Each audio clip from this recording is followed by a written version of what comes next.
मैं तो नमस्कार। मैं सुधीर श्रीवास्तव ज्योतिष अनुसंधान केंद्र में आपका स्वागत करता हूँ। मैं तो आज के इस एपिसोड में हम लोग बात करेंगे मेष लग्न की कुंडली में सूर्य देवता अगर 12वें भाव में स्थित हो तो जातक को जीवन में किस प्रकार के फल प्राप्त होते हैं। आज इस विषय पर हम लोग चर्चा करेंगे, डिस्कशन करेंगे। मेष लग्न की कुंडली में सूर्य देवता जब 12वें भाव में स्थित होते हैं तो जातक के जीवन को किस प्रकार प्रभावित करते हैं, आज इस विषय पर हम लोग चर्चा करेंगे। तो सबसे पहले बात कर ली जाए मेष लग्न की कुंडली में सूर्य देवता के रोल की। उनकी क्या डिपार्टमेंट सूर्य देवता के पास है मेष लग्न की कुंडली में। अगर हम इस पर बात करें तो मेष लग्न की कुंडली में सूर्य देवता के पास पंचम भाव का डिपार्टमेंट है। पंचम भाव का स्वामित्व सूर्य देवता के पास है मेष लग्न की कुंडली में। और मेष लग्न के जो स्वामी ग्रह होते हैं वह मंगल। मेष लग्न के जो स्वामी ग्रह है मंगल है और सूर्य देवता के पास पंचम भाव का स्वामित्व है और सूर्य देवता से मंगल की मित्रता है। और स्वामित्व किस भाव का है? पंचम भाव का है। पंचम भाव कुंडली का एक त्रिकोण स्थान है, धर्म त्रिकोण की श्रेणी के अंतर्गत आने वाला स्थान है, जो कि एक शुभ स्थान की श्रेणी के अंतर्गत माना जाता है। इसलिए हम कह सकते हैं कि मेष लग्न की कुंडली के लिए सूर्य देवता एक कारक ग्रह है, फेवरेबल ग्रह है और लगने से उनकी मित्रता भी है। इसलिए आप कह सकते हैं कि मेष लग्न की कुंडली के लिए सूर्य देवता एक फंक्शनल बेनिफिक प्लैनेट है, फेवरेबल प्लैनेट है। अगर उनकी पोजीशन अच्छी हुई तो उनके बढ़िया रिजल्ट्स लाइफ में प्राप्त हो सकते हैं। और सूर्य देवता जो आज हमारी वर्तमान चर्चा का विषय है, हम डिस्कस कर रहे हैं मेष लग्न की कुंडली में 12वें भाव में सूर्य देवता का। तो चूंकि सूर्य देवता पंचम भाव का स्वामित्व ले जाकर के कुंडली के 12वें भाव में स्थित हो रहे हैं, तो इसका आशय क्या हुआ कि इसमें दो भाव जुड़ेंगे, पांचवा भाव, 12वां भाव। तो सबसे पहले तो यह समझ लिया जाए कि कुंडली के पंचम भाव से, चूंकि सूर्य देवता पंचम भाव का स्वामित्व लेके 12वें भाव में जा रहे हैं, तो ये समझ लिया जाए कि पंचम भाव के ऐसे कौन कौन से कारकत्व हैं, कौन से ऐसे सिग्निफिकेंस हैं जो कि इस प्लेसमेंट में प्रभावित होंगे। तो अगर हम कुंडली के पंचम भाव की बात करें तो पंचम भाव से जातक की बुद्धि का विचार किया जाता है, उसके इंटेलिजेंस लेवल का विचार किया जाता है, जातक के आईक्यू लेवल का विचार कुंडली के पंचम भाव से किया जाता है। कितना क्रिएटिव इंटेलिजेंस है जातक के पास, कितनी क्रिएटिविटी है जातक के पास, कितनी रचनात्मकता है, कितनी सृजनात्मकता है, कितनी कंस्ट्रक्टिव अप्रोच है, ये सारी चीजें कुंडली के पंचम भाव से हम देखते हैं। जातक कितना नॉलेजेबल है, कितना बुद्धिमान है या फिर डम्ब नेचर का है, ये चीज के लिए हम कुंडली के पंचम भाव को देखते हैं। कुंडली के पंचम भाव से जातक की ग्रेजुएशन लेवल की जो एजुकेशन होती है उसका विचार किया जाता है। कुंडली के पंचम भाव से जातक के संतान सुख के बारे में विचार किया जाता है। जातक को अपने जीवन में अपनी संतान का सुख प्राप्त होगा या नहीं होगा, संतान कम होगी या ज्यादा होगी, मेल होगी या फीमेल संतान होगी, इन सारे विषयों का विचार हम कुंडली के पंचम भाव से करते हैं। जातक की लव लाइफ, उसके रोमांस लाइफ का विचार कुंडली के पंचम भाव से करते हैं। जातक के इष्ट सिद्धि का विचार, मंत्रोच्चारण करने की शक्ति का विचार, मंत्र सिद्धि का विचार हम कुंडली के पंचम भाव से करते हैं। कुंडली के पंचम भाव से यह पता चलता है कि जातक के पास अगर किसी प्रकार का आर्टिस्टिक टैलेंट है, आर्टिस्टिक हुनर है, किसी प्रकार की हॉबीज में उसको परफेक्शन हासिल है, नॉलेज हासिल है, किसी प्रकार की हॉबीज में उसको हुनर उसके पास है, किसी प्रकार के हॉबीज का हुनर उसके पास है, लाइक डांसिंग, सिंगिंग, किसी प्रकार की आर्टिस्टिक स्किल की अगर उसके पास नॉलेज है तो कितनी परफेक्शन उसके पास है, कितनी फिनिशिंग है या नहीं है, इन सारे विषयों का विचार कुंडली के पंचम भाव से करते हैं। जातक के सोचने समझने का नजरिया, दृष्टिकोण, इस चीज को विचार हम कुंडली के पंचम भाव से करते हैं।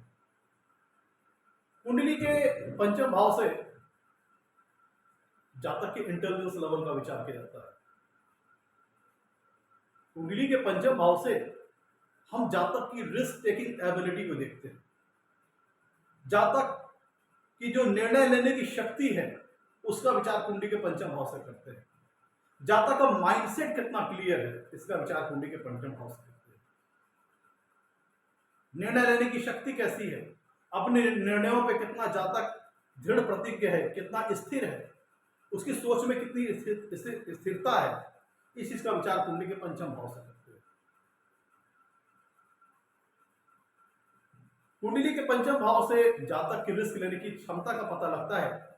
इसीलिए जो चीजें स्पेकुलेशन से संबंधित है, बेटिंग से संबंधित है, वो चीजें जिसमें किसी प्रकार का गेस लगाना इन्वॉल्व हो, पूर्वानुमान लगाना इन्वॉल्व हो, एंटीसिपेशन इन्वॉल्व हो, जैसे शेयर है, सट्टा है, लॉटरी है, स्टॉक मार्केट है, म्यूचुअल फंड है, वो सारी चीजें जिसमें एक स्मूथ सक्सेस के बजाय एक रिस्क इन्वॉल्व है, एक गेस इन्वॉल्व है, पूर्वानुमान लगाना इन्वॉल्व है, एंटीसिपेशन इन्वॉल्व है, ये सारी चीजों का विचार हम कुंडली के पंचम भाव से करते हैं। बेटिंग है, स्टॉक मार्केट है, लॉटरी है, इन सारी चीजों का विचार कुंडली के पंचम भाव से करते हैं।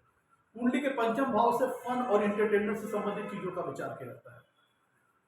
जातक को किस चीज में उसका मन उसका करेगा, किस चीज में उसका मन अच्छा लगेगा, उसको किस चीज से जातक को जीवन में आनंद मिलेगा, किस चीजें, कौन सी ऐसी चीजें जिससे जातक खुशी की अनुभूति फील करेगा, हैप्पीनेस की अनुभूति फीलिंग उसके मन में आएगी, इस चीज का विचार हम कुंडली के पंचम भाव से करते हैं। एंशियंट जो स्क्रिप्चर्स होते हैं, एंशियंट टेक्स्ट जो होते हैं, उनका विचार कुंडली के पंचम भाव से करते हैं। और ध्यान दीजिएगा, मेष लग्न कुंडली में पंचम भाव में सिंह राशि आ रही है। और अगर हम कालपुरुषी कुंडली की बात करें तो कालपुरुषी कुंडली भी मेष लग्न से शुरू होती है, जिसके पंचम भाव में सिंह राशि आती है। जिसका कहने का मतलब क्या हुआ कि मेष लग्न कुंडली में पंचम भाव में जो सिंह राशि आ रही है, यह सूर्य देवता का एक नेचुरल स्थान है, उनका स्वाभाविक घर है, एक बाय डिफॉल्ट नेचुरल उनका हाउस है। क्योंकि कालपुरुषी कुंडली भी मेष लग्न से शुरू होती है और मेष लग्न कुंडली भी 1 नंबर से शुरू होती है, इसीलिए हम कह सकते हैं कि मेष लग्न कुंडली में सूर्य देवता के पास जो स्वामित्व है पंचम भाव का है, जो कि उनका एक नेचुरल हाउस है।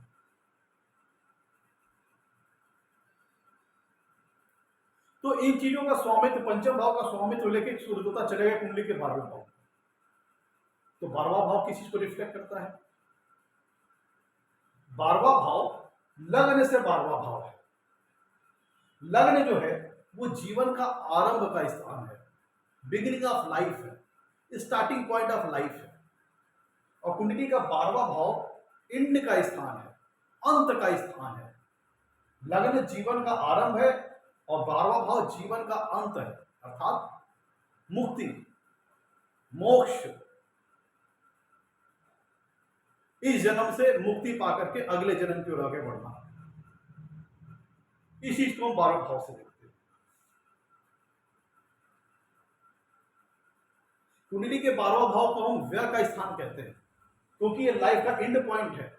तो लग्न लाइफ का बिगिनिंग पॉइंट है, लाइफ का स्टार्टिंग पॉइंट है, और 12वां भाव लाइफ का एंड पॉइंट है। तो ये लग्न क्या है? ये जीवन के आरंभ को शो करेगा, 12वां भाव जीवन के एंड को शो करेगा। मतलब जो जीवन का हम समाप्ति भी जिसे कह सकते हैं, कि जो 12वां भाव है जीवन की समाप्ति का स्थान है, मोक्ष का स्थान है, मुक्ति का स्थान है, लिबरेशन ऑफ सोल का स्थान है। तो जीवन में जितने प्रकार के लॉसेस होते हैं, क्योंकि किसका लॉस हो रहा है? देखिए 12वां भाव किसी का लॉस का स्थान है, लग्न का लॉस का स्थान है। लग्न क्या है? लग्न जातक के बारे में हम विचार कर रहे हैं। और 12वां भाव जो लग्न से संबंधित जो जीवन में होने वाले लॉसेस हैं, एक्सपेंसेस हैं, किसी प्रकार का खो जाना, नष्ट हो जाना, इंड हो जाना, जो भी चीजें संबंधित हैं, उनका विचार हम कुंडली के 12वें भाव से करते हैं। 12वें भाव को इसीलिए हम कुंडली का व्यय भाव भी कहते हैं, लॉस का स्थान कहते हैं, एक्सपेंसेस का स्थान कहते हैं, खर्चों का स्थान कहते हैं। तो लॉस, जीवन में होने वाले समस्त प्रकार के लॉसेस का विचार कुंडली के 12वें भाव से करते हैं। जीवन में होने वाले समस्त प्रकार के एक्सपेंसेस का विचार कुंडली के 12वें भाव से करते हैं। जीवन में होने वाले तमाम खर्च वगैरह का विचार कुंडली के 12वें भाव से करते हैं। और यहाँ पे खर्च वगैरह, लॉसेस वगैरह मॉनेटरी टर्म्स में भी हो सकते हैं और ऊर्जा के टर्म्स में भी हो सकते हैं, शारीरिक एनर्जी के तौर पे भी हो सकता है, क्योंकि ये लग्न का 12वां स्थान है। लग्न जातक का शरीर है, जातक का ओरिजिनल उसका व्यक्तित्व है, और 12वां भाव उसका लॉस है, जिसका मतलब क्या हुआ, यहाँ पे 12वें भाव से हम मॉनेटरी फॉर्म में जो लॉसेस होते हैं, धन संबंधित जो विषय जो लॉस से संबंधित होते हैं, उनका विचार कुंडली के 12वें भाव से करते हैं। और शरीर का क्षय, ऊर्जा का क्षय, लाइफ का समाप्त हो जाना, लाइफ का एंड हो जाना, इन सारे विषयों का विचार हम कुंडली के 12वें भाव से करते हैं। ये उमंग और खुशी का स्थान है जहां पे जीवन का आरंभ हो रहा है। ये समाप्ति का स्थान है, मुक्ति मिल जाना, शांति मिल जाना, जीवन के माया मोह के बंधन से मुक्त हो जाना, 12वां भाव। कुंडली के 12वें भाव से हम आइसोलेशन का विचार करते हैं, पृथकता का विचार करते हैं। लग्न स्थान ये शो कर रहा है कि जीवन का आरंभ हो गया। अब ऐसा व्यक्ति जीवन के जो पचड़े हैं, माया मोह है, उसमें फंसने जा रहा है। और 12वां स्थान क्या शो कर रहा है कि उनसे मुक्त होने, जीवन के जो माया मोह है, पचड़े हैं, उनसे मुक्त होने जा रहा है। तो इसमें शरीर का भी लॉस है, धन का भी लॉस है, जितने प्रकार के लॉसेस होते हैं। सीमेन, यहाँ पे सीमेन के लॉसेस का भी हम विचार कुंडली के 12वें भाव से करते हैं। वीर के क्षय का भी विचार हम कुंडली के 12वें भाव से करते हैं। तो समस्त प्रकार के लॉसेस, समस्त प्रकार के एक्सपेंसेस का विचार कुंडली के 12वें भाव से करते हैं। पृथकता का विचार, आइसोलेशन का विचार, विरक्ति का विचार, एलोननेस का विचार, लिविंग एलोन मतलब अकेले रहना, एकांत में रहना, किसी आइसोलेटेड प्लेस पर रहना, महफिल से हट करके, भीड़ भड़के से हट करके एकांत में रहना, इन सारे विषयों का विचार हम कुंडली के 12वें भाव से करते हैं। तो जो आइसोलेटेड प्लेसेस होती हैं, उनका विचार हम कुंडली के 12वें भाव से करते हैं, जैसे जेल है, हॉस्पिटल्स है, असाइलम्स है, किसी प्रकार के आइसोलेटेड प्लेसेस का विचार कुंडली के 12वें भाव से करते हैं। आश्रम वगैरह का विचार कुंडली के 12वें भाव से करते हैं। स्पिरिचुअलिटी का विचार कुंडली के 12वें भाव से करते हैं। स्पिरिचुअल एक्टिविटीज का विचार कुंडली के 12वें भाव से करते हैं, क्योंकि लग्न शो करता है कि व्यक्ति माया मोह के बंधन में फंसने जा रहा है, और 12वां भाव शो करता है कि 12वां जीवन में जो माया मोह के बंधन है, उनसे मुक्त होने जा रहा है, एंड पॉइंट है लाइफ का। तो जो एंड पॉइंट से संबंधित जो एक्टिविटीज होती है, जैसे स्पिरिचुअल एक्टिविटीज है, तप साधना है, मेडिटेशन है, योग साधना है, आश्रम वाला जीवन है, संन्यास वाला जीवन है, विरक्ति वाला जीवन है, आइसोलेशन में रहकर के जीवन जीना, इन सारे विषयों का विचार हम कुंडली के 12वें भाव से करते हैं। कुंडली के 12वें भाव से हम फॉरेन सेटलमेंट का विचार करते हैं, फॉरेन ट्रेवलिंग का विचार करते हैं, फॉरेन से संबंधित किसी प्रकार का जो बिजनेस है, व्यापार है, इंपोर्ट एक्सपोर्ट का, उसका विचार करते हैं। विदेश यात्रा का विचार करते हैं, विदेशों में सेटलमेंट का विचार करते हैं कुंडली के 12वें भाव से। विदेश आगमन या गमन, इन सारे विषयों का विचार कुंडली के 12वें भाव से करते हैं। कुंडली के 12वें भाव से हम सैया सुख का भी विचार करते हैं, बेड प्लेजर्स का विचार करते हैं, क्योंकि ये सबकॉन्शियस माइंड का स्थान है। जातक की जो निद्रा है, जो उसकी नींद का सुख है, उसका विचार कुंडली के 12वें भाव से करते हैं। जातक को जीवन में कैसा निद्रा का सुख प्राप्त होगा, उसकी स्लीपिंग हैबिट्स कैसी होगी, इसका विचार कुंडली के 12वें भाव से करते हैं। और चूंकि ये लॉस का स्थान है, तो सैया सुख का भी विचार यहां से किया जाता है, बेड प्लेजर्स का भी विचार यहां से किया जाता है, लॉसेस ऑफ सीमेंस का भी विचार यहां से किया जाता है, वीर के क्षय का भी विचार कुंडली के 12वें भाव से करते हैं। कुंडली के 12वें भाव से जातक की इमेजिनेशन का विचार किया जाता है, उसकी कल्पना शक्ति का विचार किया जाता है। जातक के पास उसकी कैसी परिकल्पना शक्ति होगी, इसका विचार कुंडली के 12वें भाव से करते हैं। एक्सटर्नल चीजें, विजातीय चीजें, बाहरी कल्चर, दूसरे धर्मों का विचार हम कुंडली के 12वें भाव से करते हैं। तो तो ये तो हो गया, हम लोगों ने समझ लिया कुंडली के पंचम भाव से और कुंडली के 12वें भाव से किन चीजों का विचार किया जाता है। ये तो हम लोगों ने पंचम भाव के कारक तो समझ लिए, पंचम भाव के सिग्निफिकेंस समझ लिए, कुंडली के 12वें भाव के कारकत्व, 12वें भाव के सिग्निफिकेंस को हम लोगों ने समझ लिया। तो इस प्लेसमेंट में कुंडली के पंचम भाव, चूंकि पंचम भाव का स्वामित्व लेके सूर्यदेवता 12वें भाव में जा रहे हैं, तो इस प्लेसमेंट में पंचम भाव के जो कारकत्व है, पंचम भाव की जो सिग्निफिकेंस है, वो प्रभावित होंगे। 12वां भाव प्रभावित होगा जहां पर सूर्य देवता जा रहे हैं, और सूर्य देवता के अपने खुद के जो नेचुरल सिग्निफिकेंस है, नेचुरल कारकत्व है कुंडली में, वो प्रभावित। तो किस प्रकार का रिजल्ट आएगा अगर सूर्य देवता कुंडली के 12वें भाव में जाते हैं। और 12वें भाव में मित्रों जो राशि आ रही है वो आ रही है मीन राशि, और मीन राशि की बात करें तो इसके स्वामी है गुरुदेव बृहस्पति, और गुरुदेव बृहस्पति से भी सूर्यदेव की मित्रता है, गुरुदेव बृहस्पति से भी सूर्यदेव की मित्रता है। तो देख लेते हैं क्या क्या रिजल्ट आते हैं, एक एक करके सारी पॉसिबिलिटीज पर चर्चा करते हैं।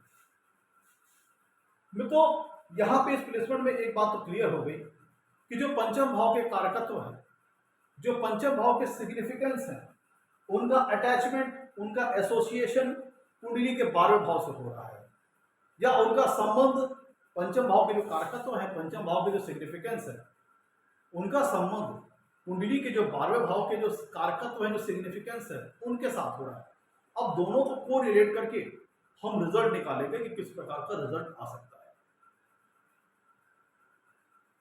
मित्रों कुंडली का है पंचम भाव जातक की बुद्धि का, उसके सोचने के नजरिए का है, उसके सोचने की दृष्टिकोण का है। और सूर्य देवता एक कह लीजिए कि राजसिक प्लैनेट है, और 12वां भाव जो है वो स्पिरिचुअलिटी का है, स्पिरिचुअल एक्टिविटीज का है, तप साधना, मेडिटेशन, योग साधना, आश्रम वाला जीवन, विरक्ति वाला जीवन। तो चूंकि सूर्य देवता कुंडली में नवोग्रह के राजा के तौर पर देखे जाते हैं, नवोग्रहों में सूर्य देवता के पास जो उपाधि है वो एक राजा ग्रह की है नवोग्रहों में, और वो एक शक्ति को दिखाते हैं, पावर को दिखाते हैं, ऊर्जा को दिखाते हैं, एनर्जी लेवल को दिखाते हैं, उमंग और उत्साह को दिखाते हैं सूर्य देवता। जातक के मनोबल, उसके कॉन्फिडेंस लेवल को रिप्रेजेंट करते हैं सूर्य देवता। जातक के सोशल स्टेटस को रिप्रेजेंट करते हैं कुंडली में सूर्य देवता। वो पंचम भाव का स्वामित्व लेके चले गए कुंडली के 12वें भाव। पंचम भाव जातक की बुद्धि का है, उसके सोचने के नजरिए का है, उसके सोचने के दृष्टिकोण का है, और 12वां भाव स्पिरिचुअलिटी का है, स्पिरिचुअल एक्टिविटीज का है। तो ऐसे जातक का जो मन होगा, उसका जो नेचुरल इंक्लिनेशन होगा स्पिरिचुअल एक्टिविटीज की तरफ होगा, क्योंकि सूर्यदेव से गुरुदेव बृहस्पति की मित्रता भी है। 12वें भाव में मीन राशि आ रही है जिसके स्वामी है गुरुदेव बृहस्पति, जिनसे सूर्यदेव की मित्रता है। तो ऐसे जातक का जो नेचुरल झुकाव होगा, नेचुरल इंक्लिनेशन होगा, स्पिरिचुअलिटी की ओर हो सकता है, स्पिरिचुअल एक्टिविटीज की तरफ हो सकता है, पूजा पाठ, तप साधना, आश्रम, मेडिटेशन, योगासन, इन सब चीजों में ऐसे व्यक्ति का इंटरेस्ट हो सकता है, नेचुरली इंक्लाइंड हो सकता है व्यक्ति इन सब सारी एक्टिविटीज के प्रति। देखिए सारी चीजें बुद्धि में ही उत्पन्न होती है। जीवन में आप देखिएगा, समाज में या दुनिया में सभी के पास, सभी मनुष्यों के पास कॉमन है, 206 है, ब्लड है, सब कुछ, सारे जितने भी ह्यूमन आप देखेंगे, बीइंग देखेंगे, सबके पास ईश्वर ने सारी चीजें कॉमन दी। अंतर कहां पे कर दिया? ब्रेन का अंतर कर दिया, बुद्धि का अंतर कर दिया, उसके सोचने समझने के तरीके, उसके सोचने समझने एंगल में अंतर कर दिया। तो सूर्य देवता पंचम भाव का स्वामित्व लेके जा रहे हैं कुंडली के 12वें भाव में। तो ऐसे व्यक्ति का झुकाव स्पिरिचुअलिटी के हो सकता है, स्पिरिचुअल एक्टिविटीज की तरफ हो सकता है, तप साधना। तो अब जो सूर्य देवता है वो पावर को रिप्रेजेंट करते हैं, शक्ति को रिप्रेजेंट करते हैं, जीवन में कुछ अचीव करने के लिए, कुछ मटेरियलिस्टिक चीजों को हासिल करने के लिए। लेकिन कहां बैठ गए हैं? स्पिरिचुअलिटी के घर में बैठ गए हैं, स्पिरिचुअल एक्टिविटीज के घर में बैठ गए हैं। तो यहाँ पे सूर्य देवता जातक को बहुत ज्यादा मटेरियलिस्टिक डिजायर के प्रति आकांक्षी नहीं बनाएंगे, क्योंकि सूर्य देवता इन चीजों को रिप्रेजेंट करते हैं। जातक की शक्ति समर्थ होना, कितना ऊर्जा है जातक के पास, कितना ऊर्जावान है, कितना एनर्जेटिक है, वो अपने मेहनत, अपने पुरुषार्थ, अपने परिश्रम के बल पे जीवन में जितनी मटेरियलिस्टिक डिजायर्स होती है उनको पूरी कर सकने की उसकी कैपेबिलिटी है, ये सूर्य रिप्रेजेंट करते हैं। और चूंकि वो इस प्लेसमेंट में चले गए हैं 12वें भाव में, तो यहाँ पे जीवन में एक बहुत ज्यादा कह लीजिए कि बर्निंग थॉट्स नहीं होंगे जातक के मन में, बहुत ज्यादा ज्वलंत विचारधारा नहीं होगी जीवन में सब कुछ हासिल करने की। पैसा, स्टेटस, एक अच्छा वेल्दी मुकाम, एक अच्छा समृद्धि वाला स्तर, एक अच्छी हाईली कह लीजिए हाई पावर वाली जो सोशल स्टेटस होती है, इन सब चीजों को पाने के लिए जातक के अंदर बहुत ज्यादा बर्न नहीं होगा, भूख नहीं होगी, अपितु उसका रुझाव स्पिरिचुअल एक्टिविटीज, स्पिरिचुअल इंक्लिनेशन की ओर हो जाएगा। इस प्लेसमेंट के अंतर्गत कहते हैं ना कि सूर्य देवता जातक के अंदर एक ऊर्जा को जगाते हैं, बर्निंग को जगाते हैं अपने लक्ष्य को हासिल करने के लिए। और जिनकी कुंडली में सूर्य देवता मजबूत होते हैं, ऐसे जातक के लक्ष्य बड़े होते हैं।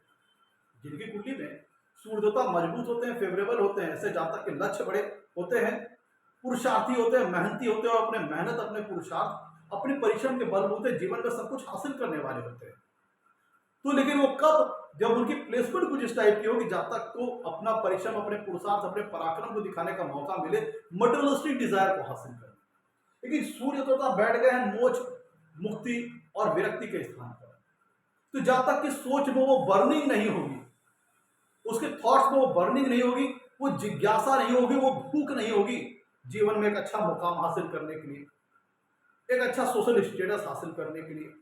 बहुत ज्यादा एम्बिशियस ऐसा जातक नहीं होगा, बहुत ज्यादा महत्वाकांक्षी ऐसा जातक नहीं होगा। ऐसे जातक का मन, भाई सूर्य देवता जब पावरफुल और फेवरेबल होते हैं किसी कुंडली में, तो ऐसा व्यक्ति पावर, स्टेटस, वेल्थ, सक्सेस के लिए भागता है।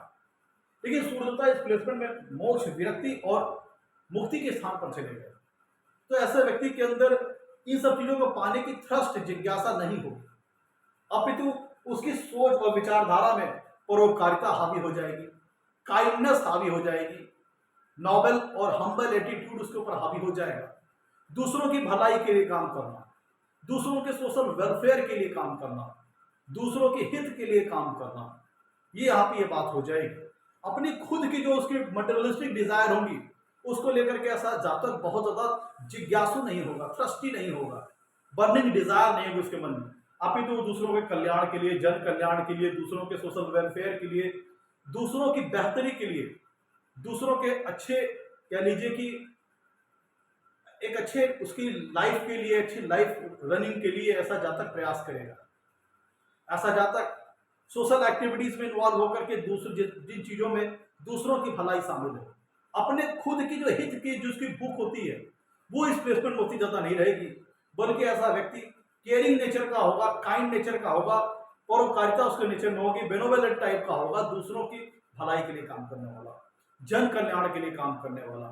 जैसे एनजीओ वगैरह होती हैं, ऐसी संस्थाएं जो समाज के लिए दबे कुचले पीड़ित वर्ग के लोग होते हैं, जिनकी मदद के लिए काम करते हैं, उनकी भलाई के लिए काम करते हैं, तो सूर्य देवता को इस प्लेसमेंट में ऐसा जातक के मन में सात्विकता का भाव हावी हो जाएगा।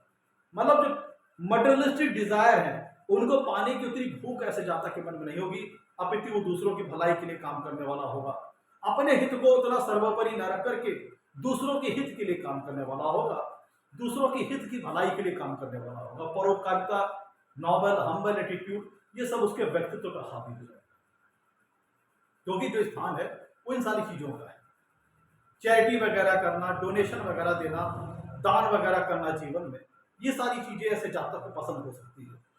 दूसरों के हित के लिए खर्च वगैरह करना, सोशल वेलफेयर में वर्क करना, सोशल रिफॉर्म से संबंधित जो चीजें हैं उसमें इंटरेस्ट लेना, जो समाज के दबे कुचले पीड़ित वर्ग के लोग हैं उनकी भलाई के लिए काम करना, ऐसे जातक को इन चीजों के प्रति नेचुरली इंक्लाइन हो सकता है, उसका नेचुरल झुकाव होगा इन चीजों के प्रति। और वो जो बर्निंग डिजायर होती है जीवन में मटेरियलिस्टिक चीजों को पाने की, वो इस प्लेसमेंट में नहीं होगी। क्योंकि ये सूर्यता जो बैठे हैं वो मोक्ष और मुक्ति के स्थान पर बैठे हैं, तो भूख नहीं होगी, वो ललक नहीं होगी जीवन में पावर, स्टेटस, इन चीजों को पाने की, बल्कि एक नॉर्मल लाइफ जिएगा जिसमें अपने हित से ज्यादा वो दूसरे के हितों का ख्याल रखे। मित्रों कुंडली का जो पंचम भाव है वो एजुकेशन का है, और जो 12वां भाव है वो स्पिरिचुअल एक्टिविटीज का है, स्पिरिचुअल नॉलेज का है, स्पिरिचुअल जो चीजें होती है तब साधना मेडिटेशन वगैरह। और पंचम भाव जहाँ तक की नॉलेज का है, उसके इंटेलिजेंस का है, उसकी एजुकेशन का है। तो ऐसा व्यक्ति को जो स्पिरिचुअल एक्टिविटीज से संबंधित चीजें हैं, मेडिटेशन है, योग साधना है, तप साधना है, इनकी बहुत अच्छी जानकारी हो सकती है, अपनी तो मास्टरी हो सकती है, क्योंकि 12वां भाव इमेजिनेशन का भी है और पंचम भाव जातक की बुद्धि का है। तो ऐसे जातक के पास इमेजिनेशन पावर बहुत अच्छी होगी। अगर सूर्य देवता यहाँ पे 12वें भाव में एफ्लिक्टेड नहीं है तो ऐसे व्यक्ति के पास इमेजिनेशन पावर बहुत अच्छी होगी, उसकी कल्पना शक्ति बहुत अच्छी होगी। जिसका मतलब क्या हुआ, ऐसे व्यक्ति के पास भाई ये 12वां भाव क्या है, ये गेटवे है, जो दूसरे वर्ल्ड, जो दूसरा वर्ल्ड है, जो आउटर वर्ल्ड है, ईश्वर से कनेक्शन का है, परमात्मा से कनेक्शन का है, तो उसके लिए मीडिएशन वाला हाउस है। तो इसका मतलब क्या हुआ, ऐसे व्यक्ति के पास इतनी ज्यादा इमेजिनेशन पावर होती है कि जो समाज में, जो संसार की जो रहस्यमय चीजें होती हैं, जो आउटर वर्ल्ड से जो कनेक्टेड चीजें होती हैं, जो एब नॉर्मल सुपर नेचुरल पावर से संबंधित चीजें होती है, उनसे ऐसे व्यक्ति के अंदर कनेक्शन बनाने की एबिलिटी आ जाती है।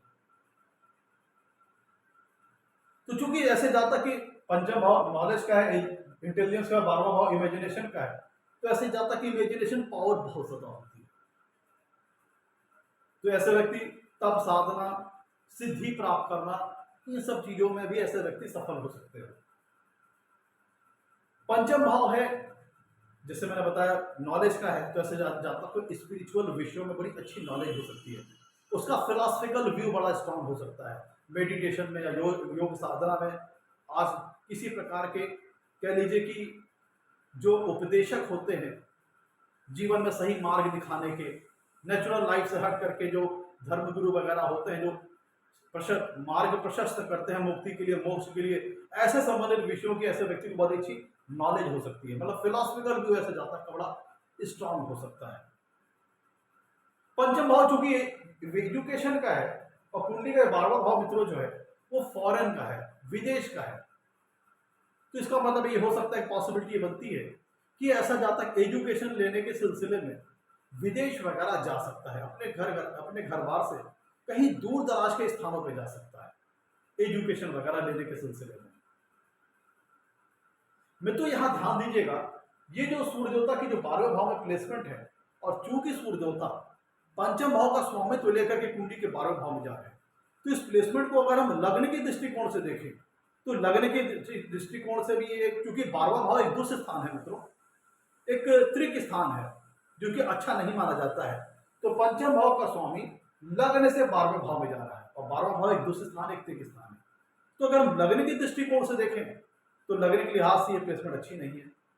और जब इस प्लेसमेंट को हम पंचम भाव की दृष्टिकोण से देखें, पंचम भाव के एंगल से देखें, तो पंचम भाव का स्वामी अपने से 8वें भाव में जा रहा है, इस लिहाज से भी प्लेसमेंट अच्छी नहीं है।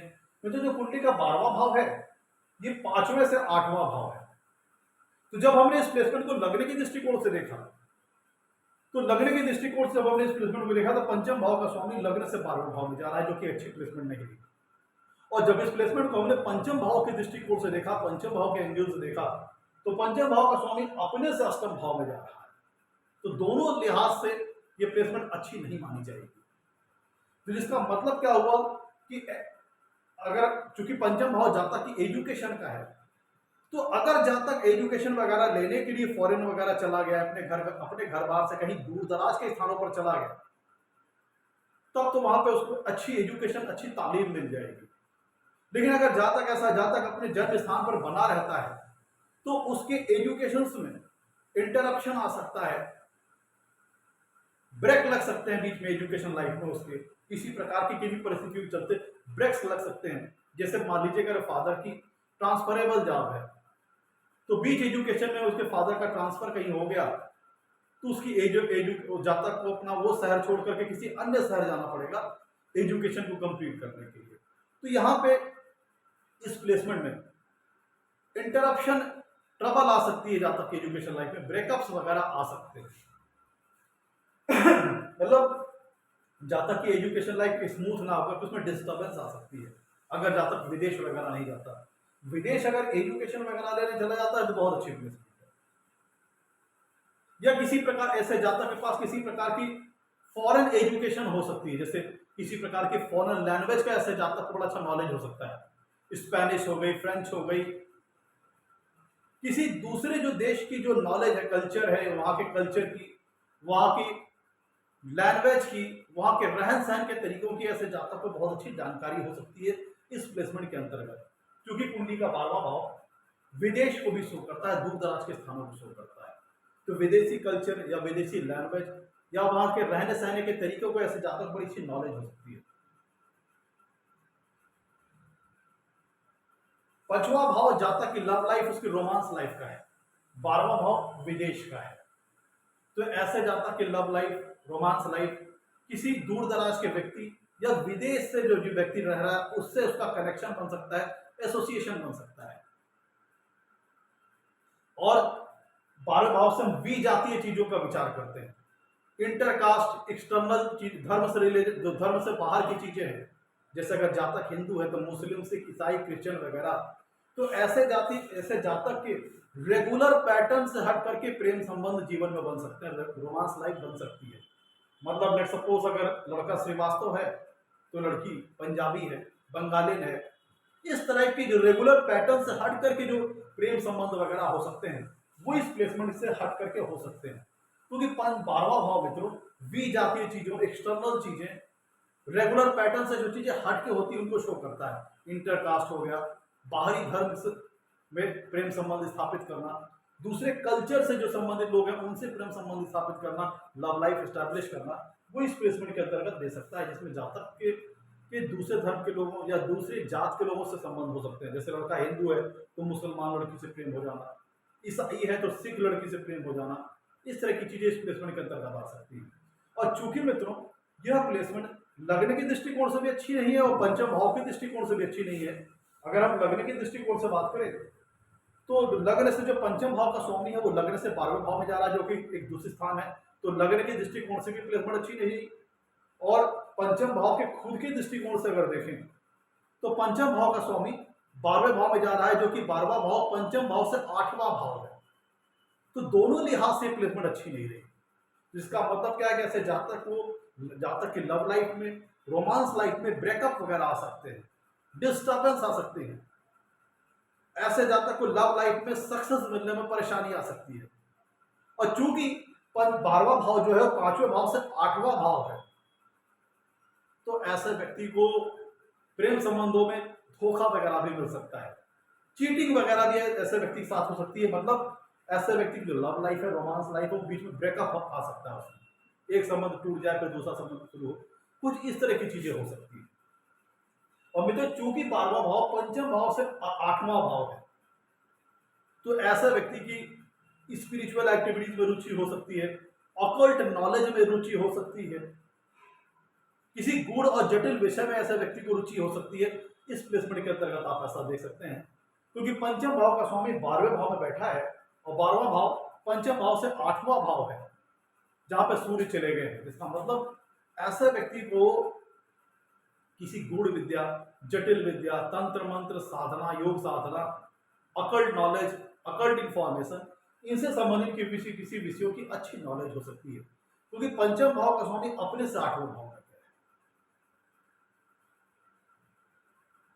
ऐसा व्यक्ति माइनिंग से संबंधित किसी विषय की गूढ़ और जटिल नॉलेज इनको प्राप्त हो सकती है, डीपर लेवल की इंफॉर्मेशन इनको अपने जीवन में प्राप्त हो सकती है। ऐसे लोग थोड़ा सा आइसोलेशन में रहना पसंद करते हैं, आइसोलेटेड प्लेसेस पर रहना पसंद करते हैं, समाज में भरी महफिल से थोड़ा हट करके, विरक्त होकर के एकांत में रहना, थोड़ा सा आइसोलेशन में रहना ऐसे व्यक्तियों को पसंद आ सकता है। और इनकी जो क्रिएटिविटी है, क्योंकि पंचम भाव से हम जातक की क्रिएटिविटी का विचार करते हैं, क्योंकि उनकी क्रिएटिव इंटेलिजेंस का विचार करते हैं, क्रिएटिव एबिलिटीज का विचार हम कुंडली के पंचम भाव से करते हैं। और 12वां भाव है इमेजिनेशन का, 12वां भाव जो है इमेजिनेशन का, आइसोलेशन का। तो ऐसे व्यक्ति जब आइसोलेशन में रहते हैं तो इनकी क्रिएटिविटी बहुत ज्यादा बढ़ जाती है, इनकी इमेजिनेशन पावर बहुत ज्यादा बढ़ जाती है, क्योंकि पंचम भाव है क्रिएटिविटी का। और जब हमें इमेजिनेशन की पावर लग जाए तो ऐसा व्यक्ति काफी इनोवेटिव हो सकता है, काफी ज्यादा कंस्ट्रक्टिव हो सकता है, काफी ज्यादा रचनात्मक हो सकता है, लेकिन वो इसकी कंस्ट्रक्टिविटी, वो इसकी पॉजिटिविटी, वो इसकी रचनात्मकता, वो इसकी क्रिएटिविटी पब्लिक में नहीं आएगी। उसका जो क्रिएशन है, जो उसका इनोवेशन है, वो पब्लिक में आएगा।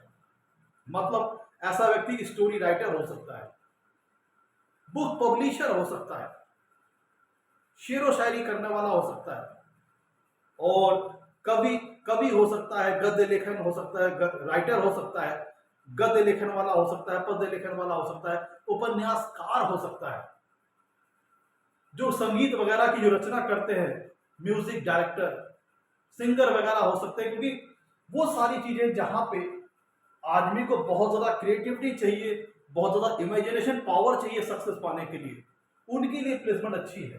क्योंकि पंचम भाव जातक के इंटेलिजेंस का, उसकी क्रिएटिविटी का, उसकी क्रिएटिव एबिलिटी का, उसकी क्रिएटिव इंटेलिजेंस का, उसकी रचनात्मकता का, उसकी सृजनात्मकता का, 12वां भाव इमेजिनेशन पावर, दोनों का मिल जाना। इसका मतलब क्या हुआ, ऐसे व्यक्ति के पास बहुत क्रिएटिविटी को अगर इमेजिनेशन पावर का सपोर्ट मिल जाए, तो अब ऐसे व्यक्ति किसी बड़ी चीज की रचना कर सकते हैं, किसी बड़ी चीज को विकसित कर सकते हैं, जैसे किसी स्टोरी, कहानी, उपन्यास। ऐसा जब तक साइंटिस्ट भी बन सकता है, प्रोफेसर बन सकता है, रिसर्चर बन सकता है, क्योंकि पंचम भाव का स्वामी अपने से 8वें भाव 12वें भाव में चला गया है। पंचम भाव का स्वामी 12वें भाव में है, और 12वां भाव का पंचम भाव से 8वां भाव है। आप ऐसा समझ सकते हैं, ऐसा व्यक्ति के अंदर इनोवेशन करने की पावर होगी, इमेजिनेशन की पावर होगी। लेकिन यहाँ पे एक साधारण जीवन से थोड़ा सा डिफरेंस ये आ जाएगा कि ऐसे व्यक्ति की जो लाइफ है वो आइसोलेशन में बीतती है, पृथकता में बीतती है, पब्लिक लाइफ में कम इंगेज होंगे। जब कोई व्यक्ति देखिए किसी प्रकार की रचना, इनोवेशन कब कर पाता है, जब वो एकांत में होता है। जब कोई व्यक्ति एकांत में होता है तभी उसकी इमेजिनेशन पावर बढ़ जाती है। तो ऐसे व्यक्ति जब एकांत में होते हैं, आइसोलेशन में होते हैं, तो इनकी इमेजिनेशन पावर बहुत ज्यादा बढ़ जाती है, जिससे किसी प्रकार की रचना कर सकते हैं, किसी प्रकार के, जैसे सॉन्ग राइटिंग हो गया, म्यूजिक लिखना, सॉन्ग लिखना, किसी पिक्चर की स्टोरी को लिखना, स्क्रिप्ट्स को लिखना। क्योंकि इन सब चीजों के लिए व्यक्ति को एकांत चाहिए, शेरो शायरी बनाना, उपन्यास लिखना। जब वो पब्लिक में बैठ जाएगा, लोगों के बीच बैठ जाएगा, तो इंगेज हो जाएगा। जब उसका दिमाग इंगेज हो पाएगा, तो उसके अंदर उसको इमेजिनेशन पावर अप्लाई करने के लिए जो स्पेस चाहिए, टाइम चाहिए, आइसोलेशन चाहिए, वो नहीं मिल पाएगा। तो ये प्लेसमेंट जातक को आइसोलेशन में ले जाती है, और जब व्यक्ति आइसोलेशन में जाता है तो उसका क्रिएटिव इंटेलिजेंस बहुत बढ़ जाता है, कि उसको अच्छी इमेजिनेशन पावर का, हाई क्लास इमेजिनेशन पावर का सपोर्ट मिल जाता है, जिससे चलते ऐसा व्यक्ति बहुत ज्यादा क्रिएटिव हो जाता है, इनोवेटिव हो जाता है। लेकिन वो पब्लिक लाइफ में उसकी इंगेजमेंट नहीं रहेगी, उसकी जो रचनाएं होंगी, उसकी जो क्रिएशन है, उसका जो इनिएशन है, वो पब्लिक लाइफ में आएगा, वो खुद पब्लिक लाइफ में नहीं आएगा इस प्लेसमेंट के अंदर। क्योंकि 12वां भाव जो होता है वो पर्दे के पीछे की चीजों का है, जब तक खुद पब्लिकली हाईलाइटेड नहीं हो रहा है। जैसे अगर आप मूवी वगैरह देखने जाइए, तो आप हीरो को देखेंगे, हीरोइन को देखेंगे, आपका फोकस हीरो हीरोइन पर रहेगा, लेकिन पीछे वो गाना किसने लिखा, किसने म्यूजिक कंपोज किया, ये सारी चीजों पर आपका फोकस नहीं जाएगा। तो क्योंकि चीजें होंगी पर्दे के पीछे की चीजें, तो जातक ऐसी चीजों में इन्वॉल्व हो सकता है, सॉन्ग लिखना, स्टोरी की स्क्रिप्ट वगैरह लिखना, शेरो शायरी करना, उपन्यास करना, इस तरह की चीजों की चीजें शामिल हो सकती है। पंचम भाव है संतान सुख का, पंचम भाव है संतान सुख का, और दोनों लगने की दृष्टिकोण से भी प्लेसमेंट अच्छी नहीं है। लगने, पंचम भाव का स्वामी लगने से 12वें है, और पंचम भाव की दृष्टिकोण से देखें तो ये प्लेसमेंट पंचम भाव की दृष्टिकोण से भी अच्छी नहीं, क्योंकि पंचम भाव का स्वामी अपने से 8वें भाव चला गया। पंचम भाव का स्वामी 12वें भाव में गया है, और 12वां भाव पंचम से अष्टम है, जिसका मतलब क्या हुआ कि जातक को संतान सुख प्राप्त करने में हमें पहले तो बाधाएं आ सकती है, संतान उत्पत्ति होने में प्रॉब्लम्स आ सकती है, और अगर संतान हो गई तो यहाँ पे उसको उनके साथ जो एक कहते हैं ना म्यूचुअल ट्यूनिंग बैठना, सामंजस्य बैठना, विचारधारा का तालमेल होना, उसमें कमी आ सकती है। पिता की सोच कुछ होगी, बच्चों की सोच कुछ हो सकती है, वो एक पॉसिबिलिटी हो सकती है इस प्लेसमेंट के अंतर्गत। और चूंकि 12वां स्थान मित्रों जन्म स्थान से दूर दराज के स्थानों को शो करता है, विदेश के स्थानों को शो करता है, तो एक पॉसिबिलिटी ये भी निकलती है कि जातक के जो बच्चे हैं वो आगे चल करके जातक से दूर कहीं चले जाए, चाहे एजुकेशन पर्पस के लिए चले जाए, चाहे नौकरी पेशा सर्विस वगैरह के लिए चले जाए, वो इस प्लेसमेंट के तहत आप देख सकते हैं। मतलब जातक को अपने जीवन में जो संतान का सुख है उसको प्राप्त होने में अवरोध, व्यवधान और ऑब्स्टेकल्स का सामना करना पड़ेगा, क्योंकि लगने की दृष्टिकोण से भी प्लेसमेंट अच्छी नहीं है। पंचम भाव संतान को रिप्रेजेंट करता है, संतान सुख को, और उसका स्वामी चलेगा 12वें भाव में, और 12वां भाव जन्म स्थान से दूर दराज के स्थानों को शो करता है, विदेश वगैरह को शो करता है। जिसका मतलब क्या हुआ कि जातक की संतान जातक को छोड़ करके चाहे एजुकेशन पर्पज से कहीं दूर दराज के स्थानों पर चले जाए, चाहे नौकरी पेशे से संबंधित चीजों के अपने जीवन में पूरा करने के लिए कहीं दूर दराज के स्थानों पर चल सकता है। मतलब संतान के सुख में यहाँ तक कमी आ सकती है। अगर सब कुछ ठीक है तो पॉसिबिलिटी हो सकती है कि हमारी और हमारे संतान की जो विचारधारा है, म्यूचुअल ट्विनिंग है, वो नहीं बैठ पा रही है। वो कहेंगे आम, वो कहेंगे इमली, इस तरह की चीजें हो सकती है। देखिए, पंचम भाव से हम स्पेकुलेशन और बेटिंग से संबंधित चीजों का विचार करते हैं। शेयर है, सट्टा है, लॉटरी है, बेटिंग है, गैम्बलिंग है, ये सारी चीजें। और कुंडली का 12वां भाव लॉसेस को शो करता है, एक्सपेंसेस को शो करता है। तो ये वो प्लेसमेंट है जहां पे जातक को स्टॉक मार्केट वगैरह में, शेयर मार्केट वगैरह में, या वो सारी चीजें जिसमें किसी प्रकार का स्पेकुलेशन इन्वॉल्व है, गैम्बलिंग इन्वॉल्व है, बेटिंग इन्वॉल्व है, रिस्क इन्वॉल्व है, जिसमें किसी प्रकार का गेस लगाना इन्वॉल्व है, पूर्वानुमान लगाना इन्वॉल्व है, एंटीसिपेशन लगाना इन्वॉल्व है, ऐसी चीजों में जातक को यहाँ पे नुकसान का सामना करना पड़ सकता है, लॉस वगैरह का सामना करना पड़ सकता है। क्योंकि 12वां भाव लगने का 12वां भाव है जो कि व्यय को शो करता है, लॉसेस को शो करता है। और पंचम भाव का स्वामी भी अगर हम पंचम भाव के दृष्टिकोण से देखें तो अपने से 8वें भाव में चला गया, तो दोनों लिहाज से प्लेसमेंट अच्छी नहीं है। तो यहाँ पे जातक को स्पेकुलेशन से संबंधित चीजों में, बेटिंग से संबंधित चीजों में, गैम्बलिंग से संबंधित चीजों में नुकसान का सामना करना पड़ सकता है, लॉस का सामना करना पड़ सकता है। यहां पे पंचम भाव है जातक की निर्णय लेने की शक्ति को रिप्रेजेंट करता है, और ये दोनों ये प्लेसमेंट लगने की दृष्टिकोण से भी अच्छी नहीं है, पंचम भाव की दृष्टिकोण से भी अच्छी नहीं है। और सूर्य देवता विजन को रिप्रेजेंट करते हैं, सूर्य देवता कुंडली में दूरदर्शिता को रिप्रेजेंट करते हैं, विजन को रिप्रेजेंट करते हैं, भविष्य में होने वाली जो चीजें हैं उसके लिए प्लानिंग बनाना, उसको रिप्रेजेंट करते हैं। और कहीं ना कहीं 12वां भाव जो मित्रों है दुष्ट स्थान है, त्रिक स्थान है, जिसका मतलब क्या हुआ कि ऐसे व्यक्ति का जो माइंडसेट होगा वो क्लियर नहीं होगा, उसमें कंफ्यूजन, डाउट, ये सारी चीजें होंगी जो उसके निर्णय लेने की शक्ति को प्रभावित कर सकती है। मतलब ऐसे जातकों की डिसीजन मेकिंग पावर कमजोर हो सकती है, निर्णय लेने की शक्ति कमजोर हो सकती है, डाउट्स वगैरह, कंफ्यूजन वगैरह माइंड में रह सकते हैं, उनका विजन फ्यूचर को लेकर बहुत अच्छा ना हो, इस तरह की चीजें इस प्लेसमेंट में आ सकती है। सूर्य देवता मित्रों कहीं ना कहीं ईगो, स्वाभिमान, पावर, स्टेटस, वेल्थ, समृद्धि, हाई सोशल स्टेटस, इनसे जिनको रिप्रेजेंट करते हैं, वो 12वें भाव में चलेगा। 12वां भाव लॉस का है, व्यय का है, दुष्ट स्थान है। तो ये सूर्य देवता की ये जो सारी नेचुरल क्वालिटीज हैं, ये जातक के जीवन में कम नहीं आ सकती है। तो जीवन में सफलता प्राप्त करने के लिए, हाई स्टेटस प्राप्त करने के लिए, पावर प्राप्त करने के लिए, शक्ति स्टेट प्राप्त करने के लिए जो एक थ्रस्ट है, भूख है, एक बर्निंग डिजायर, वो चीज जातक के जीवन में उनकी कमी हो सकती है। ऐसे लोगों के सीक्रेट रिलेशंस हो सकते हैं, एक्स्ट्रा मैरिटल अफेयर्स हो सकते हैं, क्योंकि 12वें भाव से हम सैया सुख का भी विचार करते हैं, बाहरी संबंधों का विचार करते हैं, एक्सटर्नल रिलेशंस का विचार करते हैं। तो ऐसा जातक अपनी मैरिज लाइफ के बाहर जाकर के एक्स्ट्रा मैरिटल अफेयर्स में भी इन्वॉल्व हो सकता है। ध्यान दीजिएगा, पंचम भाव लव लाइफ का है, रोमांस लाइफ का है, और 12वां भाव बाहरी चीजों को शो करता है। तो मैरिज लाइफ की जो मर्यादा सीमा है उससे बाहर जाकर के एक्स्ट्रा मैटर में इंगेज होना, एक्स्ट्रा मैटर अफेयर्स वगैरह में इंगेज होना, ये सोच करके कि जातक इन चीजों को गोपनीय रख पाएगा। क्योंकि पंचम भाव मित्रों बुद्धि का है, लव लाइफ का है, रोमांस लाइफ का है, और पंचम भाव का स्वामी अपने से 8वें भाव में दूर जाके बैठा है। तो ऐसा जातक सीक्रेट रिलेशंस रखने की कोशिश लाइफ में करे, एक्स्ट्रा मैरिटल रिलेशन चीजों में इन्वॉल्व हो सकता है। लेकिन ऐसा कब होगा? जब सूर्य देवता कुंडली के 12वें भाव में एफ्लेक्टेड हो, राहु केतु वगैरह से, शनि द्वारा, तब इस तरह की चीजें हो सकती हैं। और बेसिकली राहु और जब शनि द्वारा एफ्लेक्शन हो सका तो इस तरह की चीजें आ सकती है, क्योंकि 12वें भाव से बाहरी संबंधों का विचार करते हैं, सैया सुख का है, बेडिंग का है। और अगर सूर्य देवता यहाँ एफ्लिक्शन में आ गए, क्योंकि पंचम भाव जातक की बुद्धि का, उसके सोचने समझने का दृष्टिकोण का, उसके नजरिए का है, और 12वां भाव सैया सुख, बेड प्लेजर, सेक्सुअल एक्टिविटीज, इन चीजों का है। तो अगर सूर्य देवता एफ्लिक्शन में हुए तब ऐसा जातक बहुत ज्यादा कामुक हो सकता है, सेंसुअलिटी उसके अंदर बहुत ज्यादा हो सकती है, सेक्सुअल एक्टिविटीज के प्रति बहुत ज्यादा रुचि, अट्रैक्शन, रुझान ऐसे जातकों के अंदर हो सकता है। तो ऐसा व्यक्ति, चूंकि पंचम भाव बुद्धि का है, बुद्धि ही चली गई सब चीजों में, तो जातक इन चीजों में एक्सेसिवली, अत्यधिक ज्यादा इन्वॉल्व हो सकता है, सेक्सुअल एक्टिविटीज में, सेक्सुअल इंटरनेस में, सेंसुअलिटी में, कामुकता में, ये सारी चीजों में जातक इन्वॉल्व हो सकता है बहुत ज्यादा।